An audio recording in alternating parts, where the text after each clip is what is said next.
இவ்வளவு பெரிய வெங்காயம் நாயரி இறக்கும்போது சுட வேண்டியதான பெரிய வீரம் மயிரம் சுட வேண்டியதான.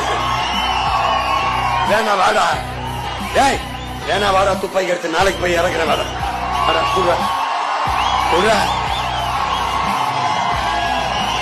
தம்பி. கல்ல குடிச்சு ஒருத்தன் செத்தா என் அக்கா தங்கச்சி தாலி எடுத்தான் காட்டுறான் காட்டா. கல்ல குடிச்சு ஒருத்தன் செத்தான் செய்தி காட்டு. கல்ல குடிச்சு சொத்த மட்டை வித்தான் செய்தி காட்டு. அயோக்கிய பயல இதனால சர்வதேச பயங்கரவாதமா துப்பாக்கியால சுடுங்க. சாராங்காட்சி விற்கிற ஸ்டாலினை சுடுவாயா சுடுங்க. கள்ளச்சாராயம் காட்சி வித்து குடிக்க வச்ச 63 பேரை சாகடிச்சவன சுடாத கவர்மெண்ட் ஸ்டாலின் கவர்மெண்ட் ஒரு கல்ல இறக்கிற ஒரு விவசாய சுடுதுன்னா